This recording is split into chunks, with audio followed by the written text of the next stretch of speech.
रोहल साहब आपके पास, फिर मैं आऊंगा सुनील जी के पास।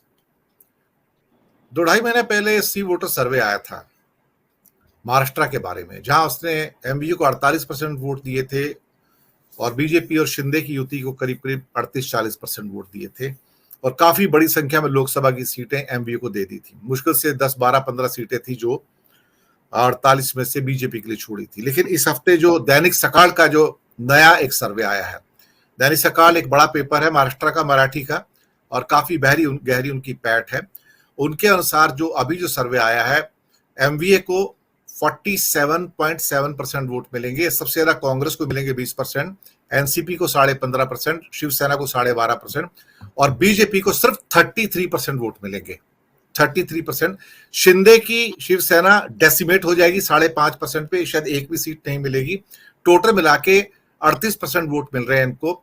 38% और 48% का गैप है, जहां पे ये गैप 10% का क्लीन स्वीप कर जाता है। कर्नाटक में गैप 7% था, यहाँ पे 10% है, तो 10% में ये है कि 48 में से ऑलमोस्ट 40, 42, 43, 44 सीटें तक जा सकती हैं एमवीए के पक्ष में।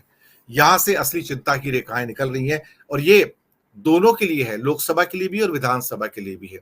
तो ये अपने आप में चिंता की स्थितियां निकल रही हैं। Maharashtra is giving huge setback, biggest setback to BJP. अगर कहीं से आ रहा है तो महाराष्ट्र से आ रहा है। अधीर रोल साहब। जी दिनेश जी, धन्यवाद।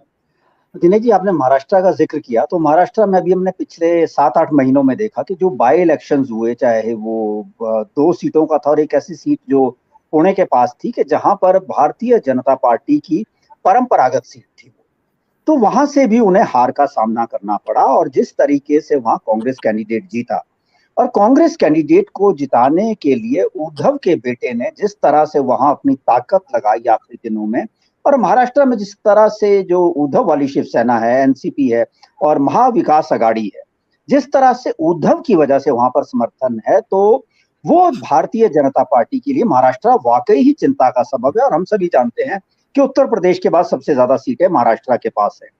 कल एक स्टेटमेंट आया अजीत पवार का, मैं ऐड कर देता हूं, कि वो कहते हैं कि अभी अगर बीएमसी के इलेक्शन हो जाएंगे तो Shiv Sena will make a sweep of BMC election, क्योंकि उसके प्रति लोगों की सिंपैथी ग्राउंड पे बहुत ज्यादा है बंबई में, और साथ में अगर हमारे साथ आघाड़ी रहती है उनकी, तो हम और ज्यादा सीटें यहां पर क्लीन स्वीप करके ले जाएंगे, जहां पर बीजेपी और शिंदे दोनों डेसिमेट हो जाएंगे बीएमसी के अंदर। ये कल का स्टेटमेंट है अजीत पवार का। सर मैंने जोड़ दिया आपके साथ। आप जी बिल्कुल। और आप तो मुंबई रहते हैं, कि अगर मुंबई नगर निगम, फ्रंट लाइन न्यूज है सर, सभी पेपर्स में आज की। जी, और जो मुंबई नगर निगम के अगर चुनाव करवा दिए जाते, तो भारतीय जनता पार्टी का वही डर है कि महाराष्ट्र में शायद कुछ और भी नगर निगम है जहां के चुनाव भारतीय जनता पार्टी तय समय पूरा होने के बाद भी नहीं करवा रही। यही शिमला में हुआ कि 1 साल यहां पर भी चुनाव टाला गया, क्योंकि भारतीय जनता पार्टी के जो अपने सर्वेज है, अपना इनका जो ग्राउंड का कनेक्ट है, इनके वर्कर्स है। कर्नाटक में यही हुआ, बेंगलोर नगर निगम का चुनाव जो होना था वो नहीं करवाया गया, अब कांग्रेस करवाएगी। तो महाराष्ट्र से वो चिंता की लकीरें साफ दिख रही हैं। ऐसे ही आपने जिक्र कर दिया बिहार है, और बिहार में तो जो कांग्रेस और विपक्षी दलों का एक जो आदर्श गठबंधन है, वो आदर्श गठबंधन बिहार में उसकी साफ तस्वीर दिख रही है। और ले देकर अगर मोटे तौर पर अब राष्ट्रीय स्तर पर हम देखें, तो भारतीय जनता पार्टी की चिंता और ये जो विचलित होना है स्वाभाविक है, क्योंकि पिछले 9 साल में जो भारतीय जनता पार्टी का शीर्ष नेतृत्व था या सरकार को चलाने वाले शीर्ष नेता थे, उनका अहंकार इतना हो गया कि उन्होंने अपने जो अलायंस पार्टनर थे उनको कोई समझा ही नहीं। शिवसेना उनका सबसे पुराना पार्टनर था, हम सभी जानते हैं। अकाली दल उनका सबसे पुराना पार्टनर था, वो छिटक गया। हालांकि अब दोबारा से वो जालंधर चुनाव के बाद उन्होंने साफ संकेत दिए हैं कि जालंधर का चुनाव हमने मिलकर लड़ा होता तो परिस्थितियां कुछ और होती। तो ये है। लेकिन अगर हम 2019 का चुनाव देखें दिनेश जी, तो हम सभी को पता है कि देश में 190 लोकसभा सीटें ऐसी थी जहां पर भारतीय जनता पार्टी और कांग्रेस का सीधा मुकाबला हुआ, और वो परंपरागत वो सीटें थी जहां भारतीय जनता पार्टी और कांग्रेस थी, और 2024 में भी होंगी। लेकिन 2018 में उन 190 सीटों में से 175 सीटें भारतीय जनता पार्टी जीत जाती है। एक तो ये था। दूसरा, 185 सीटें ऐसी थी जहां भारतीय जनता पार्टी का मुकाबला या तो कांग्रेस को छोड़ किसी दूसरी पार्टी से था, या भारतीय जनता पार्टी उन 185 सीटों पे पहले या दूसरे नंबर पर रही। तो उन 185 सीटों में से भी 127 सीटें भाजपा निकाल गई थी। तो इस तरह से ले देकर 375 सीटें ऐसी थी अपना 2018 में कि उनमें से 307 सीटें भारतीय जनता पार्टी निकल गई थी।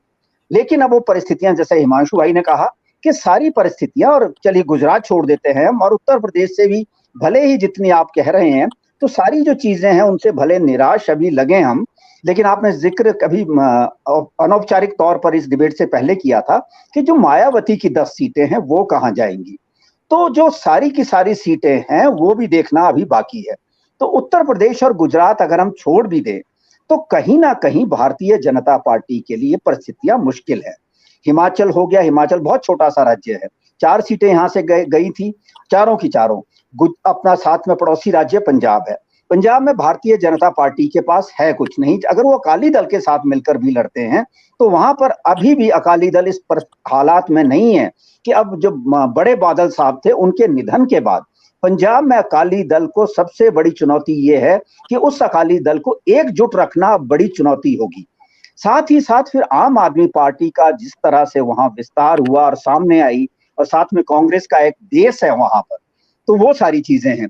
हरियाणा में जो है भारतीय जनता पार्टी बहुत मुश्किल वक्त का सामना इस समय कर रही है। हरियाणा में जो है पिछली बार भी उन्हें विधानसभा में भी बहुमत नहीं मिला था। चौटाला साहब के पोते के साथ मिलकर उन्होंने सरकार बनाई, 10 सीटें वहां पर है। और दिल्ली फिर आता है तो दिल्ली में भारतीय जनता पार्टी 7 सीटें भले जीत जाती है, लेकिन दूसरे नंबर पर कांग्रेस रहती है।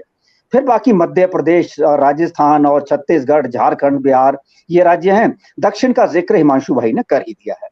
तो ये सारी स्थितियां भारतीय जनता पार्टी, और सीधी सी बात है, जितना जिक्र हम यहां कर रहे हैं इससे कहीं ज्यादा और कहीं गहरा मंथन इस समय भारतीय जनता पार्टी का थिंक टैंक कर रहा होगा इन सारी परिस्थितियों को लेकर।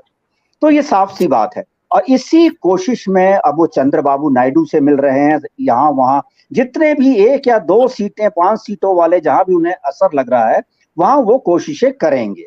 और वही सीट जो बात हुई है कर्नाटक में, जो दिन में आपसे बात हो रही थी कि कर्नाटक में Janata Dal so called secular, अब उसका झुकाव भी साफ तौर पर भाजपा की तरफ हो रहा है। तो वो सारे जो छोटे छोटे दल है उनको लेकर एक कोशिश भारतीय जनता पार्टी जरूर करेगी। लेकिन 2019 जैसी परिस्थितियां भारतीय जनता पार्टी के पास नहीं है। लेकिन अभी हमने देखना बाकी है कि अभी 8 महीने बाकी है। इमोशनल मसले पर भारतीय जनता पार्टी इस देश के वोटरों के साथ क्या कार्ड खेलती है, ये देखना अभी बाकी रहे।